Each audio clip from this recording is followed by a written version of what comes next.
అందరికీ హాయ్ అండి. ఈరోజు వీడియోలో ఎగ్స్ అండ్ సేమియాతో ఎగ్ ఫ్రైడ్ సేమియా చూపిస్తాను. చాలా టేస్టీగా ఉంటుంది. చిన్న పిల్లల నుంచి పెద్దవాళ్ళ వరకు అందరూ ఇష్టపడతారండి. చూశారు కదా, సేమియా ఒకదానికొకటి అంటుకోకుండా విడివిడిగా ఎంత టెంప్టింగ్గా ఉందో. మీరు కూడా వీడియో చూసి నేను చెప్పిన విధంగా చేయండి, మీకు కూడా ఇంతే బాగా కుదురుతుంది. ఈ రెసిపీ కోసం ముందుగా స్టవ్ వెలిగించుకొని ప్యాన్ పెట్టుకొని 1 కప్పు వరకు సేమియా వేసుకొని జస్ట్ అలా 2 మినిట్స్ పాటు సిమ్ ఫ్లేమ్లో వేయించుకోవాలి. ఇంకా ఆయిల్ కానీ గీ కానీ వేయాల్సిన అవసరం లేదు, జస్ట్ సేమియాని వేయించుకుంటే సరిపోతుంది. ఈ సేమియాని పక్కకు తీసి పెట్టుకోండి. తర్వాత ఒక గిన్నెలోకి 1 కప్పు సేమియాకి 3 కప్స్ వాటర్ వేసుకోవాలి. ఈ వాటర్ని బాగా రోలింగ్ బాయిల్ అయ్యే వరకు ఉడికించుకోవాలి. ఇందులో మనకి సేమియాకి సరిపడా సాల్ట్ వేసుకోవాలి, రుచికి సరిపడా. ఈ సేమియా మరీ మెత్తగా ఉడికించుకోవాల్సిన అవసరం లేదండి. ఇలా రోలింగ్ బాయిల్ అయ్యాక మనం వేయించి పెట్టుకున్న సేమియా వేసేసుకొని జస్ట్ 3 నిమిషాల పాటు సిమ్ ఫ్లేమ్లో ఉడికించుకుంటే సరిపోతుంది. ఎక్కువ మనం ఇలా తాకినప్పుడు మెత్తగా అయిపోకూడదు. జస్ట్ సేమియాని వేసిస్తే విరగాలి పట్టుమని, అలా ఉడికించుకోవాలన్నమాట. నేను వీడియోలో చూపిస్తాను చూడండి. జస్ట్ అలా ఉడికించుకుంటేనే మనకి సేమియా అనేది విడివిడిగా వస్తుంది, అతుకుపోకుండా ఒకదానికొకటి. చూపిస్తున్నాను చూడండి, ఇక్కడ ఇలా ఉడికించుకుంటే సరిపోతుంది. సేమియాని మనం ప్రెస్ చేసినప్పుడు ఇలా మెత్తగా అవ్వకూడదు, జస్ట్ అలా విరగాలి. ఇలా సేమియాను ఉడికించుకున్న తర్వాత వీటిని దింపేసుకోవాలి. ఈ సేమియాని స్టవ్ మీద నుంచి దింపేసుకొని ఒక స్ట్రైనర్లో వేసుకొని వడగట్టుకోవాలి, వాటర్ అంతా పోయేటట్టుగా. ఇలా వేసిన వెంటనే ఇందులోకి 1 గ్లాస్ వరకు చల్లనీళ్ళు వేసుకోవాలి. ఇలా వేయడం వల్ల సెగకి సేమియా ఎక్కువ ఉడికిపోకుండా ఉంటుంది. వీటిని పక్కన పెట్టుకోండి. నెక్స్ట్ స్టవ్ మీద కడాయి పెట్టుకొని అందులోకి కొద్దిగా ఆయిల్ వేసుకోవాలి.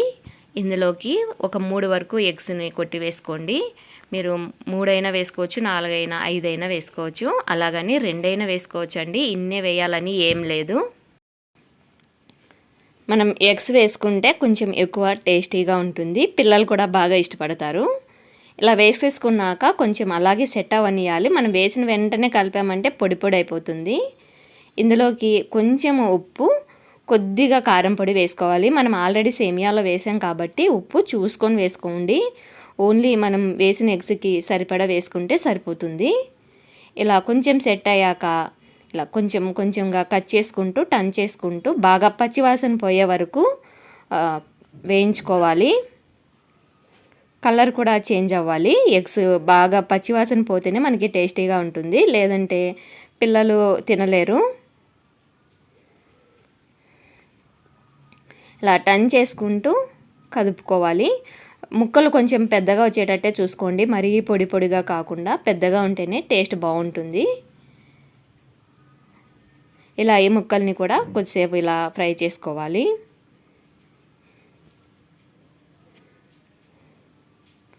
చూసారు కదా, ఇలా బాగా కలర్ చేంజ్ అయ్యి వేగిపోయాక వీటిని ఒక ప్లేట్లోకి తీసేసుకోవాలి.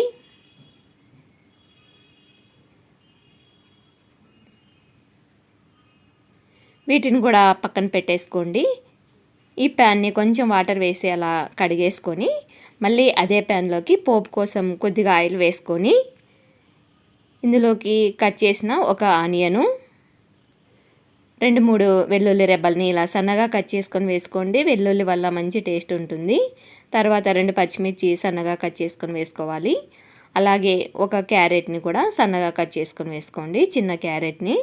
తర్వాత కొద్దిగా కరివేపాకుని ఇలా నలిపి వేసేసుకొని వీటిని పచ్చివాసన పోయే వరకు వేయించుకోవాలి.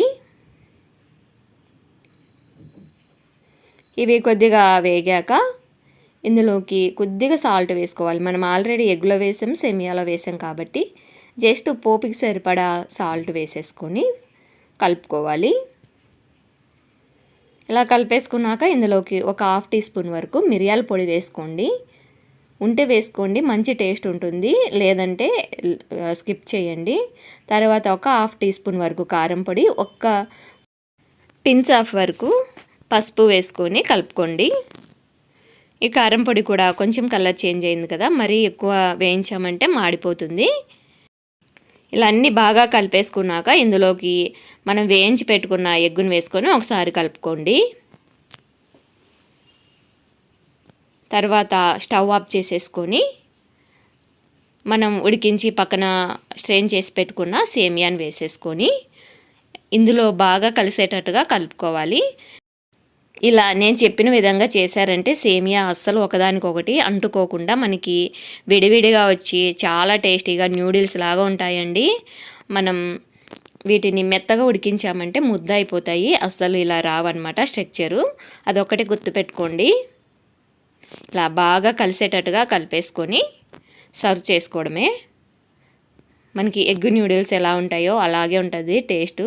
పిల్లలు పెద్దలు అందరూ ఇష్టపడతారండి. వీడియో చూశాక మీరు కూడా తప్పకుండా ట్రై చేయండి. ఎలా వచ్చిందో మీ ఫీడ్బ్యాక్ని మాకు కామెంట్లో చెప్పండి. ఈ రెసిపీ నచ్చినట్లయితే లైక్ చేయండి, షేర్ చేయండి. ఫర్దర్ వీడియోస్ కోసం మన ఛానల్ని సబ్స్క్రైబ్ చేసుకోండి. Thanks for watching.